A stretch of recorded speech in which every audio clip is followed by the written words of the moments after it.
Hello বন্ধুরা, কেমন আছেন সবাই? আশা করি ভালো আছেন।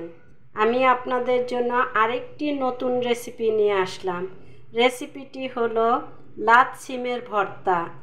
এই লাচ্ সিমকে এক এক অঞ্চলে এক এক নামে ডাকা হয়, কিন্তু আমাদের অঞ্চলে এই সিমটাকে লাচ্ সিম বলে ডাকে। যেমন দেখিয়ে দিচ্ছি কোন সিমটাকে লাচ্ সিম বলা হয়। এই সিমটাকে লাচ্ সিম বলা হয়।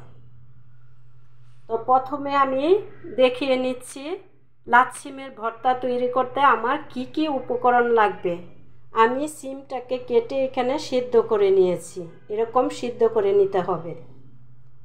তারপরে এখানে আমি সম্পূর্ণ এরকম করে ভিতরের এই আঁশটা তুলে ফেলে দিব।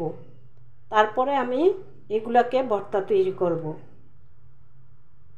এরকম এই আঁশটা উঠিয়ে ফেলতে হবে। তো লাগছে পেঁয়াজ কুচি, লাগছে সরিষার তেল, লাগছে শুকনো মরিচ। এখানে আমি শুকনো মরিচ ঢেলে নিয়েছি তাওয়ার মধ্যে। লাগছে পেঁয়াজ কুচি, লাগছে লবণ। তাহলে চলুন বন্ধুরা তৈরি করে ফেলি ভর্তা। প্রথমে আমি হামানকুড়িতে দিয়ে দিলাম শুকনো মরিচ।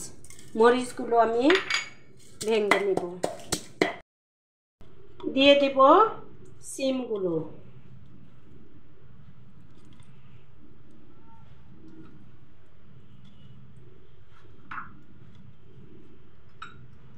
দিয়ে আমি সিমগুলো ছেঁচে নিব। এখন আমি দিয়ে দিব পেঁয়াজ কুচি।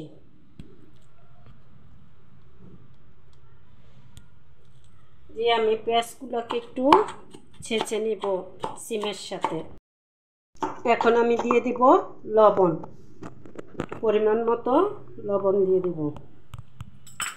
দিয়ে দিব পেঁয়াজ ধনেপাতা কুচি।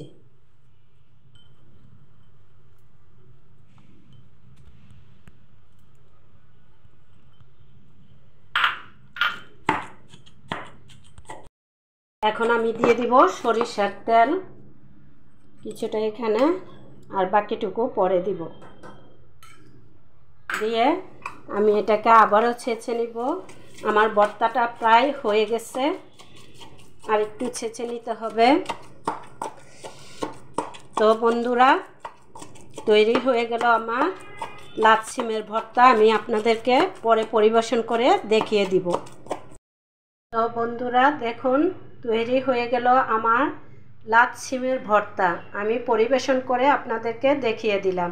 এরকম রেসিপি পেতে চাইলে আমার চ্যানেলটি ফলো করুন এবং সম্পূর্ণ ভিডিও দেখে আপনারাও তৈরি করে ফেলুন এরকম লাচ্ সিমের ভর্তা। এই ভর্তাটা খেতে কিন্তু অনেক সুস্বাদু হয়। আপনারা একবার তৈরি করে দেখুন। তো সবাই ভালো থাকেন, ধন্যবাদ।